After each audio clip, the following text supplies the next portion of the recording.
C'est au prestigieux Nobila Airport Hotel que s'est tenu ce jeudi 30 octobre 2025 le lancement du livre « Le métier le plus fou du monde, être parent » de l'auteur Espoir Abogoran. Un événement empreint d'émotion, de réflexion et d'espérance pour les familles africaines.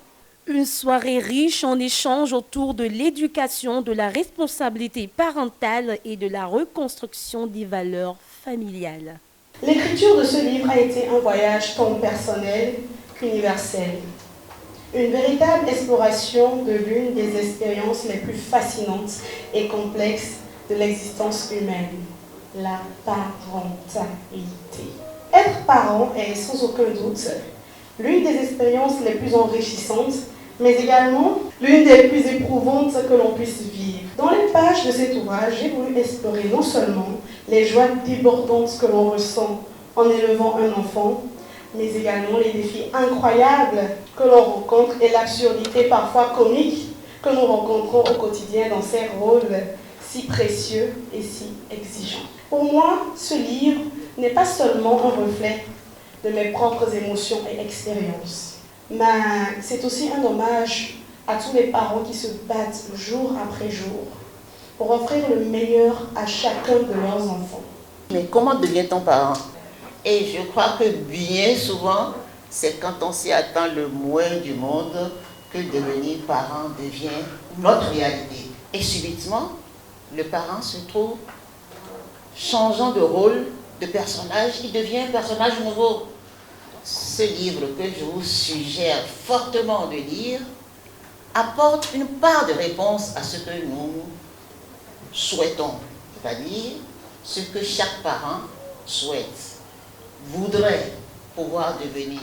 Sachez que ceux qui ont reçu l'éducation traditionnelle que nous connaissons sont ceux qui ont le plus de difficultés aujourd'hui à éduquer les enfants.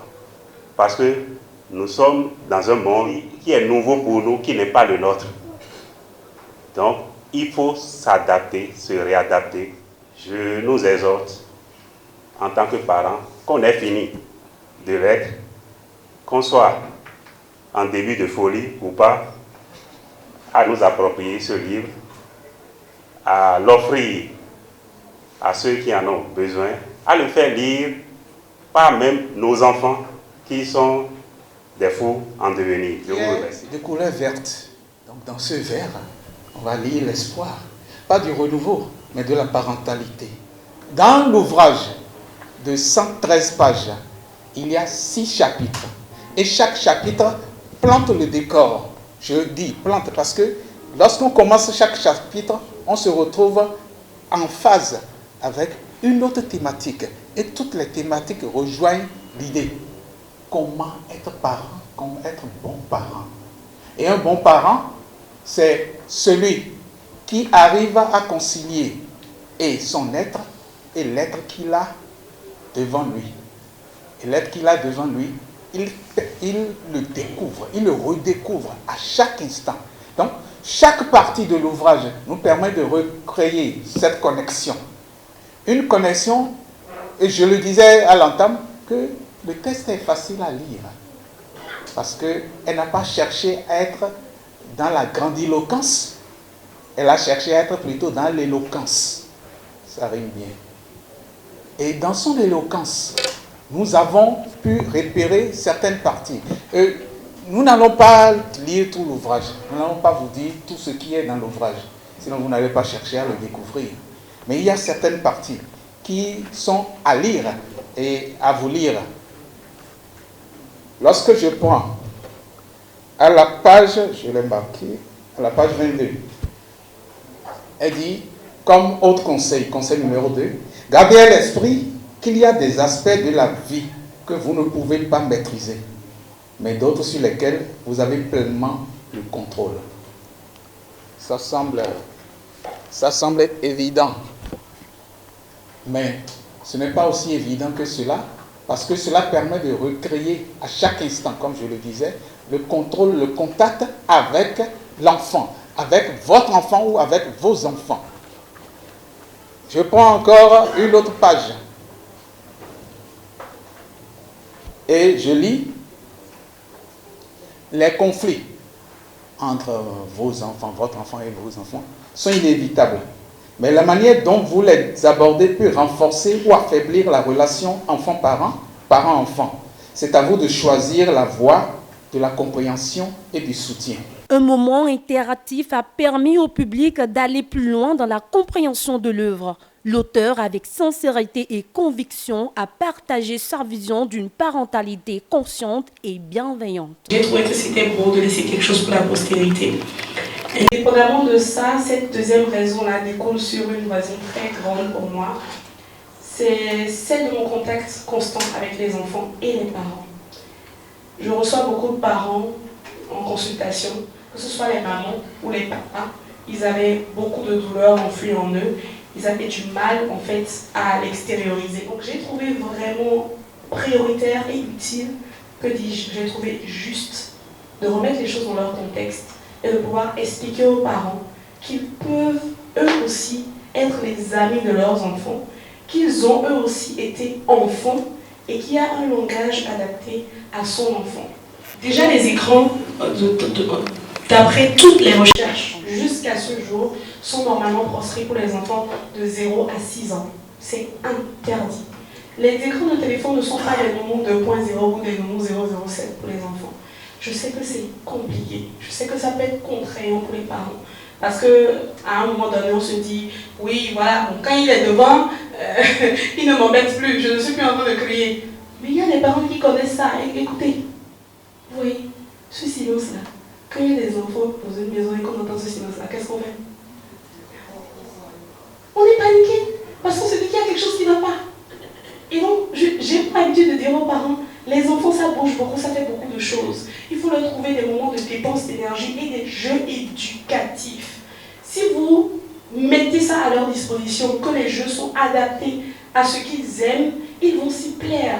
C'est un parent qui construit le processus d'éducation de son enfant. L'enfant ne s'impose pas aux parents. L'éducation traditionnelle et l'éducation moderne, aujourd'hui, pour moi, il faut les concilier. Il faut les concilier parce qu'il y a du bon dans nos valeurs. Il y a du bon dans ce que nous avons reçu de nos parents, autrement nous ne saurions pas qui nous sommes. Il y a du bon également dans ce que nous observons d'ailleurs, mais il faut faire des restrictions. En réalité, l'éducation traditionnelle, aujourd'hui, tout le monde pense que c'était une mauvaise éducation. Or, c'est justement pas ça. Ce qui nous vient de l'extérieur, je l'ai dit en filigrane tout à l'heure, qu'il va falloir qu'on fasse ce travail-là. Nous n'avons pas à copier ce qui nous vient de l'extérieur. Les autres sociétés se sont construites sur des valeurs. En Afrique, nous avons des valeurs que nous devons promouvoir auprès de nos enfants. La soirée a aussi vibré au rythme des mots. Le slameur Goupaldas, une voix du slam béninois qu'on ne présente plus, a fait une prestation intense et réfléchie. Et le noir accuse le blanc de l'avoir volé. Le blanc abuse de la noire pour donner du métissé. La blanche s'intéresserait au noir pour la tonicité de sa banane. Et le noir se réclame blanc. Où va l'appareil? Le noir, blanc étant pourtant noir, se refuse le plaisir de le voir. Héritier du patrimoine ancien, la mélanine n'est pas un colorant qu'il a assis en son sein. Quand les couleurs révoltent nos cœurs, et que la musique adoucit nos mœurs, sachant tous que plus d'amour nous moissonne. Mais c'est le désamour qui nous emprisonne. C'est le désamour qui nous empoisonne. Et pour sublimer les émotions, la voix montante du slam Wesinka Doksa a fait exploser les sens par la puissance de ses mots et la sincérité de son interprétation. Tata Espoir, tu as osé mettre des mots là où on met des silences. Tu as ouvert la porte du cœur familial et tu nous as dit, asseyons-nous, parlons, écoutons nos enfants. Car oui, les enfants parlent, même quand ils se taisent. Ils parlent avec leurs yeux, leur colère, leur silence. Pour Espoir Bogourin, ce livre est une réponse inspirée aux défis des familles d'aujourd'hui. Il appelle à la guérison, à la communication et à l'amour dans les foyers. Le métier le plus fou du monde, être parent, devrait avoir un impact positif à travers une éducation adaptée. C'est-à-dire que l'éducation de la parentalité positive doit être orientée et adaptée selon le contexte. Donc pour moi, ce livre doit apporter cette lumière-là. Comme par exemple les méthodes et les différentes clés pour qu'un parent puisse s'identifier en tant qu'enfant, d'abord dans un premier temps, parce qu'avant d'être parents, nous avons été enfants. Et maintenant que nous sommes parents, nous avons tendance à oublier que nous avons été enfants. Et parfois, même quand nous parlons avec nos enfants, nous leur faisons des réprimandes d'adultes, nous parlons en tant qu'adultes, alors qu'en réalité, on a tous été enfants. Donc, il y a un ton qu'il faut adopter avec les enfants pour pouvoir les retrouver, pour pouvoir gagner leur affection et leur confiance. Donc pour moi, en réalité, l'objectif premier, c'est ça. Il faudrait que les parents sachent qu'ils vont s'identifier à travers ce livre, qu'ils vont y découvrir des méthodes instructives, constructives et ludiques, c'est-à-dire des méthodes de jeu. Ils vont apprendre à travers des jeux à s'en sortir avec leurs enfants. Et être parent, c'est le métier le plus fou du monde, c'est le métier le plus beau également. C'est-à-dire vous avez une belle folie à côté qui vous rend heureux et qui fait de vous des personnes meilleures. Alors ne doutez pas de vous et n'hésitez pas à foncer en tant que parent. Entre reconnaissance et inspiration, les participants repartent transformés et conscients du rôle crucial des parents dans la société. Mais c'est une très grande responsabilité dont la nature nous a fait grâce. Donc en tant que parents, nous avons la lourde responsabilité, qu'on le veuille ou non, avec l'aide de Dieu et tout, de pouvoir réussir l'éducation de nos enfants. Vous savez, on ne finit jamais d'apprendre. Donc, à tous les endroits où il y a des rencontres qui doivent apporter un plus à nos parents dans l'éducation de nos enfants, nous nous tenons de dégager un peu de temps pour être là. D'abord, Espoir, c'est mon ami. Je l'apprécie beaucoup. Et quand elle m'a invité pour le lancement de son livre, Le métier le plus fou du monde, être parent, j'ai trouvé que c'est une belle chose. Il faut d'abord la soutenir et ensuite découvrir le livre. Découvrir le livre davantage. Et j'ai apprécié, j'ai admiré tout ce qui est dedans. Et j'ai hâte quand même de voir l'impact de ce livre sur plusieurs enfants et dans les relations parents-enfants dans notre société. Ce qui m'a incité à venir avant tout, c'est le titre qui m'a accroché. Être parent, le métier le plus fou, je pense bien. Et je dis, c'est quelque chose qu'on n'apprend pas. Mais en réalité, c'est comme un métier parce qu'au jour le jour, on apprend davantage avec les astuces que développent les enfants, les caprices, les nouveaux comportements que nos enfants amènent. Donc c'est en griffe un métier et je pense que c'est un livre à aller à tout prix à découvrir. Je dirais aux parents, c'est pas facile d'être parent et nous implorons toujours parce que lorsque nous éduquons nos enfants, il y a l'école, il y a la rue, il y a les fréquentations qui les rééduquent autrement. Donc, je demanderai aux parents, comme je le dis, ce n'est pas facile, mais il faut que nous soyons vraiment ouverts avec nos enfants pour que les enfants puissent se sentir à l'aise de discuter avec nous, pour pouvoir se confier à nous. Je dis à tous les parents, oui, le travail de parent ne s'arrête pas.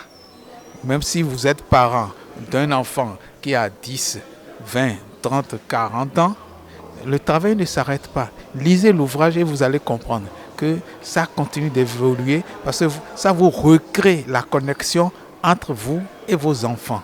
Donc il faut lire en tant que parent. Ceux qui ne le sont pas encore, il faut lire pour s'apprêter à être parent. Ceux qui ne veulent même pas être parents, il faut lire pour voir ce que c'est que d'être parent. Et les enfants, il faut pouvoir lire pour voir comment se comporter face à votre parent. Et bravo à Tata Espoir, félicitations à toute l'équipe qui l'a accompagné dans ce travail, dans ce lancement, c'était magnifique. Une soirée marquée du sceau de l'amour et de la transmission. Le métier le plus fou du monde, être parent. Plus qu'un livre, un appel à bâtir des foyers solides et des générations épanouies.